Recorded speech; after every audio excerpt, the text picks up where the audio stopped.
Hello and welcome to Up the Villa podcast for our live match preview for West Ham United v Aston Villa.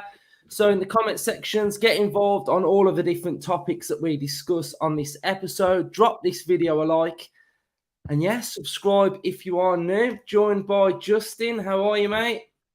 Freezing, but yes, all good. Snowing, mate. Snow. It's snowing here, mate. Yeah, I had a long walk down from the house to the bar in the snow. Terrible. We know you wear a hat in that bar in the summer, so I've had to because I've had a fresh trim. Look, guys, that ain't my work, by the way. no, it's not. It's my hatchet job. I haven't done that to him.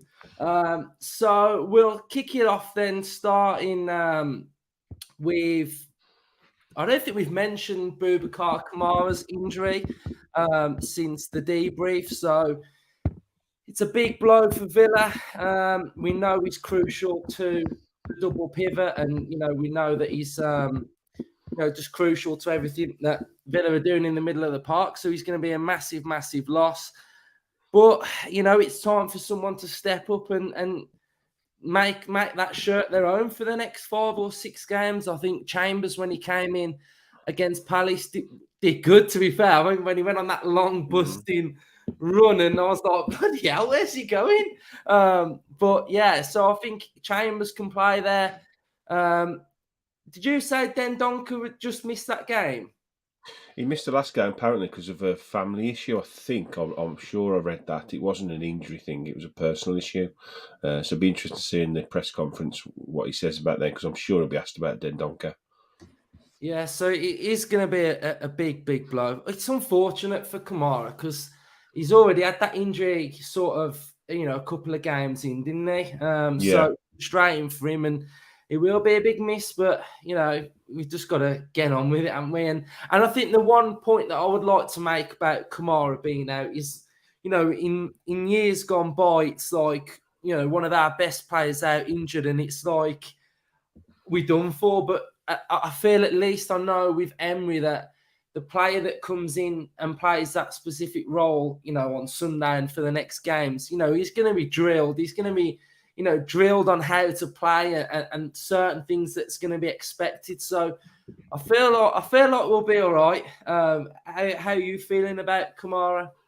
Yeah, it's a blow, obviously, because he's such a fantastic footballer, isn't he? I'm more annoyed about how it came about. I thought the referee was awful last weekend, and he was allowed to just run around the pitch sort of willy-nilly, hammering everyone, and eventually someone was going to get injured, and gutted that it's him. I think we're okay in that position. I mean, nobody is as good as he is. I think that's pretty evident from how good he's been for us. But we have got options. I think Dendoncker probably is the most natural to come in there, although last season, when he came in, I was like sort of angling for Chambers before we signed Kamara to have a run at it, because he definitely played really, really well for Fulham in that position. He won Player of the Year for them playing there, and he did have a really nice little cameo when he came on for him on at the weekend. I made the mistake of on Twitter putting that, possibly even put John McGinn back there, but I only said that as just to show that there is multiple options. I think that is the last option really, McGinn playing there, because he's playing so well in the position he's in, and we have got 2 players that can slot in there, Dendoncker and Chambers. So if I had to put my house on it, I think Dendoncker probably comes in as long as he's okay with whatever's gone on. If not, then Chambers plays, and he's got a chance to impress the boss, hasn't he, with a little run in the team, 4 or 5 games, whatever it is, while he's out. Who knows? He could maybe persuade him that good enough to stick around for another season, maybe as a fill-in player. But he's fully international, isn't he, Callum Chambers? So Dendoncker's a full Belgian international. So it's not terrible. I'd rather have Kamara playing, but I think we'll be okay. West Ham aren't in good form, are they? They've got a game on Thursday night as well, which I'm sure we'll come on to. So yeah, we'll just see what happens. Yeah, so we'll get on to West Ham and everything in a bit, but Villa's form the last 2 games, has been good. Do you know what I mean? We've won our last 2 games, and I think I'm feeling quite comfortable of where we are and what we're doing. And I'm just looking forward now to sort of like seeing where this season takes us, really. I think we're pretty comfortable now, mid-table, aren't we? So if we can have a real big push and keep this run going and pick up as many wins as we can, and we said on the live stream that we did yesterday that I think that the form of clubs at the start of the turn of a calendar year is quite important for how they continue that form going into next season as well. So John McGinn's now in form, so I think it's important that he keeps that form now leading into pre-season. And I think there's a few players in this Villa side that need the same thing to happen. Like Matty Cash, he needs his form to just keep getting better and better now.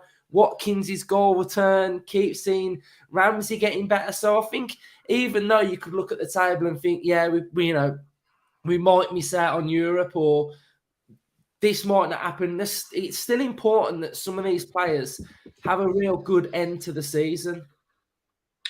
Yeah, absolutely. I think, the 3 losses were really disappointing, weren't they? I think the Leicester one was a real blow at the time because none of us really saw that kind of result coming. It was mainly down to our mistakes, I think, that caused that. And then we came off the back of that into basically playing the top 2. And, first half against City was pretty poor, but second half we did ourselves justice, I think, and came away thinking, okay, it wasn't a disaster. It could have been 5 or 6, couldn't it, which would have been terrible. And then going into the Arsenal game, we played really, really well and deserved to get something out of that game. But to go into the next 2 with a bit of pressure on us, really tricky game away at Everton, fighting for the lives, new manager bounce. I thought we acquitted ourselves fantastically well at Goodison, got a good 3 points and a clean sheet, 2 goals. And then back to Villa Park, where we've struggled a little bit for form. We seem to be flying away from home, but at home we're just not quite clicking. And it wasn't a perfect performance by any stretch of imagination. I'm not saying that, but I was really happy with another clean sheet, and a win, another 3 points, and it sets us up really nicely now for these next few games. Where I've just been looking, and we're playing basically teams either below us or next to us in the league for the next 1, 2, 3, 4, 5, 6, 7, 8 games, really. There's teams all around us. West Ham below us, Bournemouth below us, Chelsea are level with us, Leicester below us, Forest are below us. We're really Newcastle in there in a terrible run. Brentford are next to us, Fulham are next to us. So there's massive opportunity over the next 8 games to really just pick up as many points as we can. And I'm certainly not setting any targets for where we're going to finish. I just hope every game go into it thinking that we can win any of them games on our day. So starting with West Ham on Sunday, it'd be nice to go there and get a win. We historically haven't done fantastically well at West Ham, but I'm confident because you and me are going. The dream team are going, so hopefully we can bring 3 points back with us. Definitely. So I'm really looking forward to that. It'll be a good day out. I'm not looking forward to the 7:30 start. No, it'll be a good day. It'll be a good day. So what I'm going to do now is, like what we normally do, I'm going to run through everything to do with West Ham, and then we'll get everybody's thoughts on how we're feeling about West Ham. So let's have a little look then at what we got going on. So now this doesn't read very well, our recent record with West Ham. It's a bit of a stinker. We've had a good few weeks where the record's been okay. So the record's been okay recently. The Everton records and the Palace ones, but West Ham not too good. We've only got 4 away wins. They've got 8 home wins. If we just have a look at the last couple of games, then so last 5 games, we lost 2-1 in 2020. Lost 3-1, lost 4-1, lost 2-1, lost 1-0. Turn it off. Turn it off. The record isn't great. Form guide from West Ham side of things, it's okay. They just can't break away from where they are, can they? Which is part of the problem. It's like one decent result and then a step back, and then one forward, then one back. So that's where they are at the minute. This is West Ham's average position this season. So pretty much what I'm saying, really, after 10 games, they were doing okay, and then they've just dropped to around 15th and never recovered, really. So this is where it's up and down, up and down. So this is where we are this season. Villa 11th, they're 16th. They've won 6 games all season. They've lost 14. Goals conceded per match, they're at 1.32. We're at 1.52. And they are scoring chances created per match. They're at less than 1. And we are above 1. And this is the West Ham passing network. So, as you could sort of imagine, West Ham's build-up play goes through Declan Rice, goes through Souček, but there's a lack of creativity up top this season. Bowen hasn't really hit the form of the last 2 seasons. Fornells seems to always love a goal against the Villa, and that was their passing network against Brighton, where they got absolutely battered. They were terrible in that game. None of them like Danny Ings, by the look of it. No, their style of play is a bit better than Palace's. You can see quick fire attacks on the counter attack.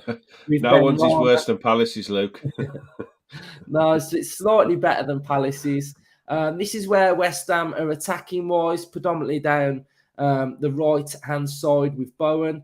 The danger creation again is down the right hand side with Bowen, and their shot map is predominantly inside the 18-yard box as well. And this shows the graphic of Brighton versus West Ham.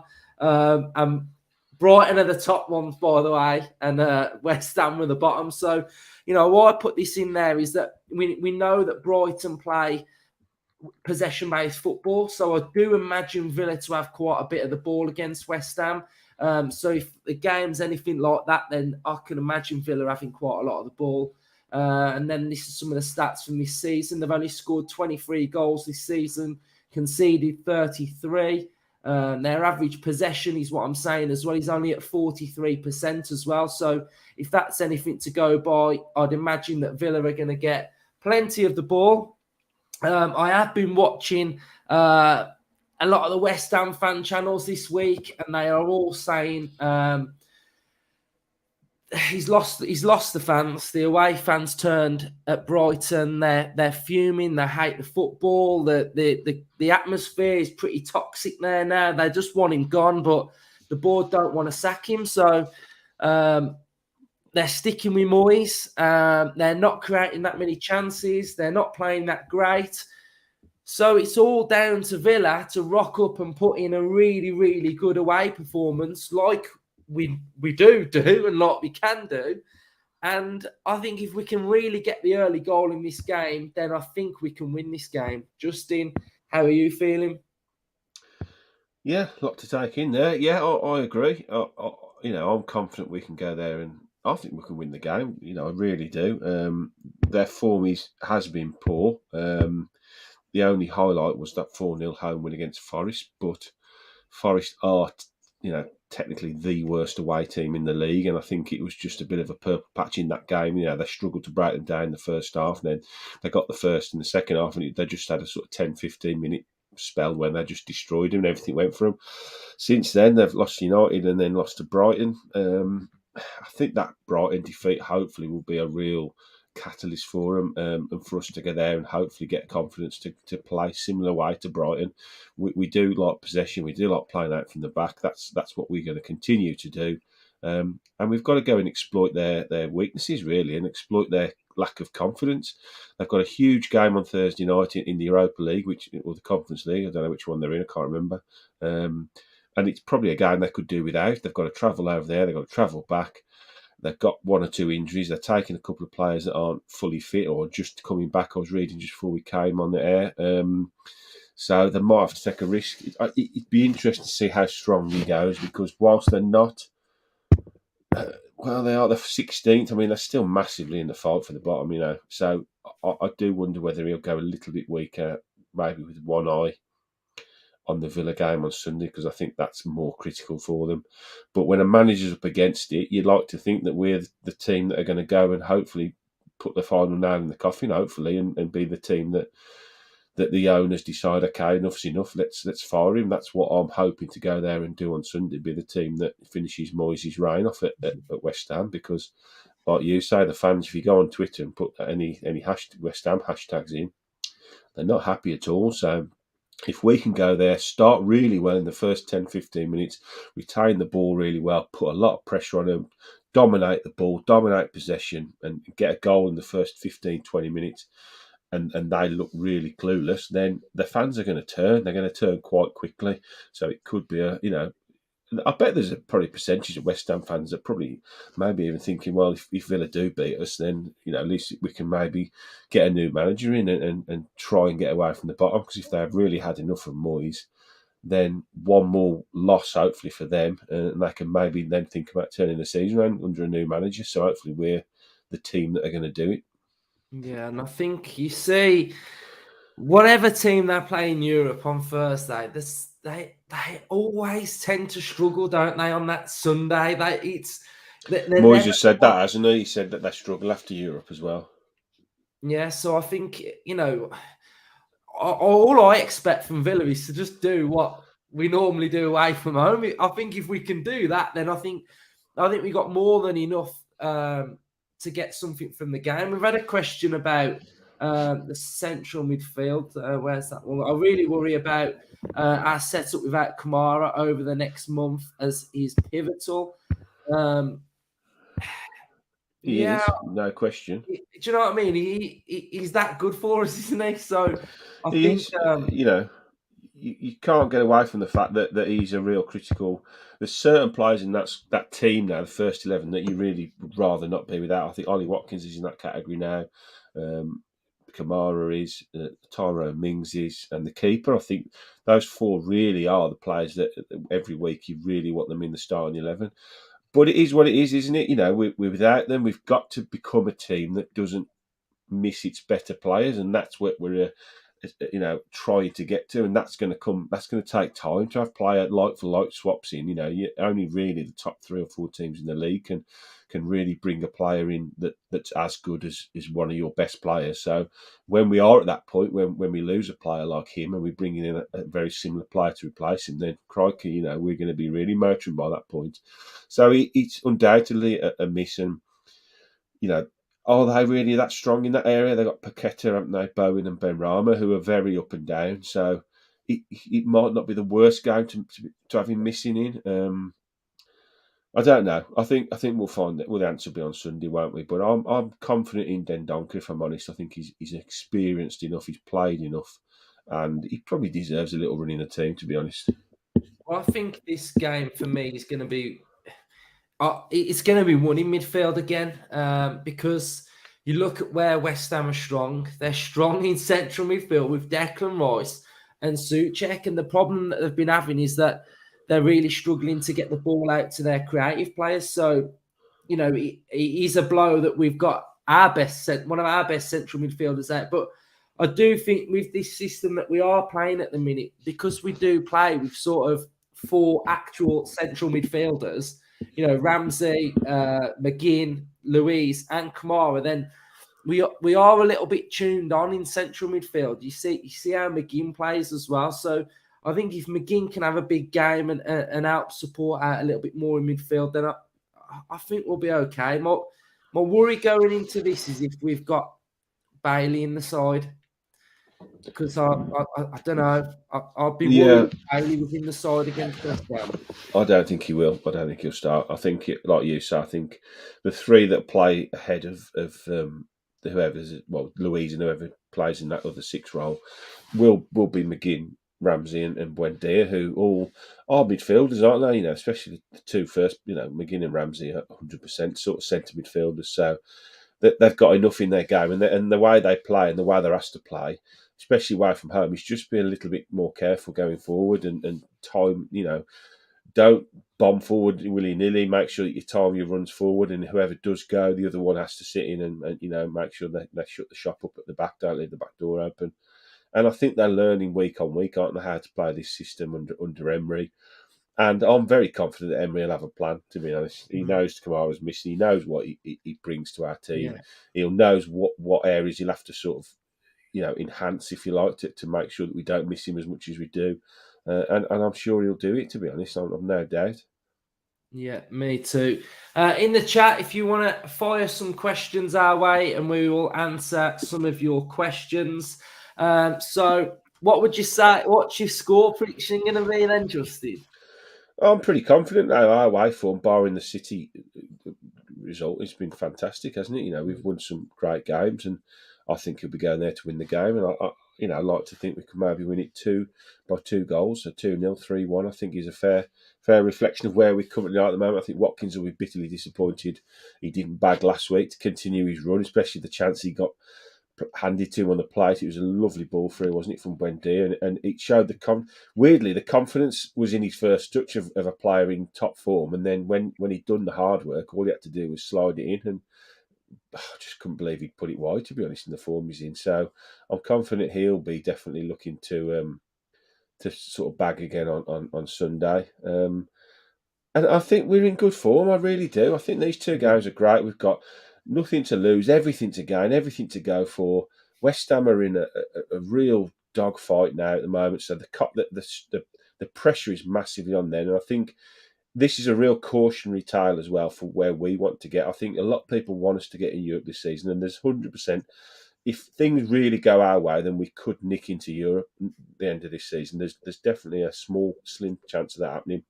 But I think just look at teams like West Ham. If you get in there too quickly and your squad isn't really ready for that challenge, the amount of games that come at you Thursday night, Sunday cup games, you only need to have a run in one of the cups as well, and all of a sudden you're playing like two games a week in, week out. So if your squad isn't up to it, you're in big trouble. So, you know, I wouldn't want us to get into Europe too soon. I mean, I'm not saying I wouldn't take Europe. Obviously I would, but we'd have to really strengthen in the summer to make sure the squad is good enough to go on all fronts, to be honest. So, yeah, West Ham are struggling from, I think, you know, definitely being in Europe. Yeah, my predictions are getting bang on, to be fair. I did a prediction last night on the stream for Chelsea, 2-0. 2-0. So let's go. It's going to be cagey, I think, because of where they are. I've got 1-1 in my head. I think it could be quite an open game. You know, I think 1-1 in my head. If we go at them, I think if we score early, then they will have no choice other than to have a go at us. So, you know, it could open up, to be honest. Nice to see. I've just seen Duran, and I was just about to mention him. Nice to see him getting a bit of a run out as well at some point on Sunday. Give him maybe a little bit more than 20 minutes. Hopefully, that'd be nice. Shame Coutinho's missing as well, because I think he was just starting to come into a bit of form. So we have got 1 or 2 injuries sneaking in there. So the squad is definitely going to be tested over the next few weeks. But I have full faith in the manager, and I've got full faith in whatever players do come in, that they can do the job to sort of see us over the line, especially in this game. There could have been a lot worse games, I think, to hit with Kamara over the next 3 or 4 weeks. Yeah, definitely. So make sure you're hitting a like on the stream if you haven't already. We'll go through these questions now. If you could sign one player in the summer, who would it be? And I'm going to go with Nico Williams. I just really like him. I don't know. I just feel like if I could sign anyone, I think that's who I think I'd go with. Kind of like my mood has changed a little bit from a 100% wanting, you know, an A-star striker walking in, but I think I'd go with a really good winger. What would you go with, Justin? If I could have anyone, or does it have to be realistic? Just if you could have one player. I'd like us to go and sign another really top midfielder. You know, if West Ham go down, then I'd love us to get someone like Declan Rice, because his age and his sort of skill set. He has said some really nice things about us as well. So yeah, he does like Villa, don't he?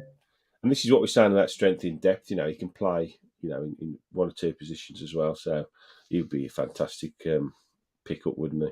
Yeah. Jude Bellingham as well. Can we get him as well? No, never. Michael's put in a good question. I quite like this one. He's clearing up the snow.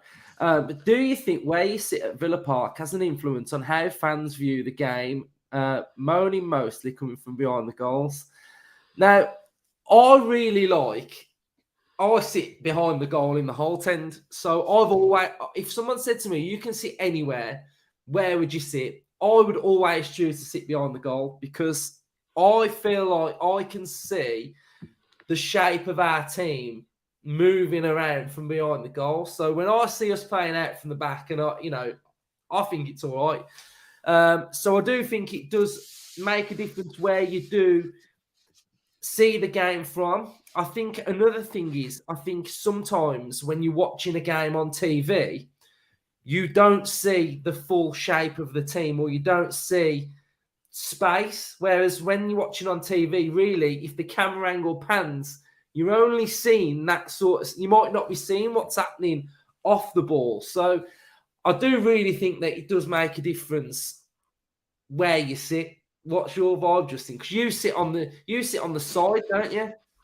Yeah, I sit Trinity, just above the tunnel actually where they all come out, middle tier. So I do like to be a bit higher up because I do like to have that view of the pitch.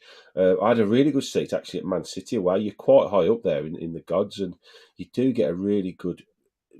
I think it's a very good point. To be fair, the higher up you are, I think the more you can see the play develop, and the more you can see how they're trying to play out as well, because you can see the space for passes, and whether they pick them or not, I suppose, at least you can see what they're trying to do. And when you're very close and sort of pitch level, you don't get the depth perception, do you? So it's very difficult to pick out where players are, and it looks very tight, closer to the pitch. So yeah, it probably does, but I think, to be honest, you get a mix of everything everywhere. You sit at Villa, I've got a few people on me that are really positive, and they try and see the positive in everything. I've got a few people that moan at literally everything, anything that you could score a world in. A bloke could say, "Why didn't you put in the other corner?" So it's just one of them, isn't it? And it depends what mood people are in on the day. So yeah, it is a good point. I just saw another one. Sorry, someone just Mark Bosnich. I don't know if it is the Mark Bosnich, but he said Brennan Johnson from Forest, and I watched him on Sunday, and he looks a real player in the Premier League. So that could be one to keep an eye on, to be honest, because he's high energy player. Could be a nice little pick for someone. Matthews, DePaul, he knows. Matthew knows a player. DePaul, absolutely fantastic. Oh yeah, wonderful. See if Emmy can get into him. This is an interesting one. What players from the starting 11 do you think will leave in the summer? Difficult one, isn't it? That's such a difficult one. The current starting 11, I don't know any, to be honest. Well, I think you've got. How I would see that. What I would probably see happening is that how a squad works and gets better is if you bring in X player and puts him in central midfield, then one of our better players would then go on and make a bench player. Yeah, you buy better than what you've got. Yeah. So that's how I would see it working, really. I think unless one more point I've got, unless Villa are in a position where, we still have to make money, if that makes sense. So, imagine hypothetically a bid comes in for, say, Matty Cash, and it's of 35 million. Now, do Villa turn that down?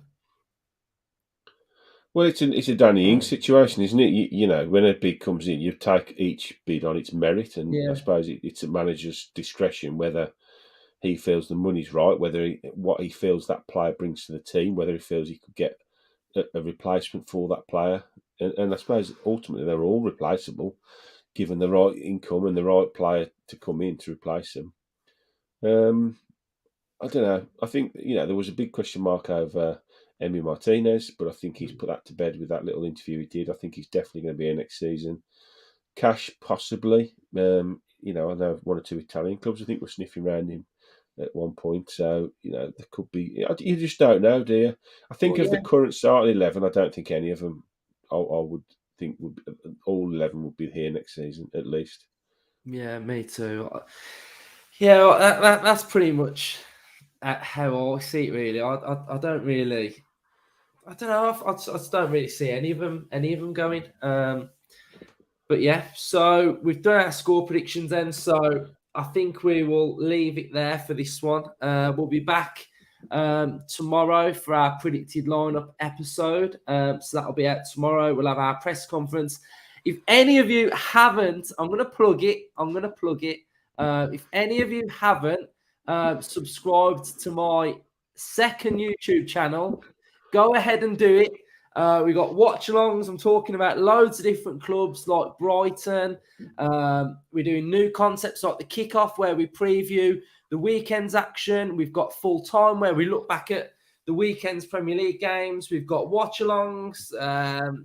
We're going to do boxing watch-alongs, F1, any sports. We're going to be on this channel. So go ahead and subscribe to that channel. Just helps like support me doing what I'm doing on YouTube, to be fair. So I know a lot of you have already. So it would be highly appreciated if you can all go ahead and have a look at that for me. And we've got loads of content coming the weekend. We will have, we've got watch-alongs on that channel coming on Saturday.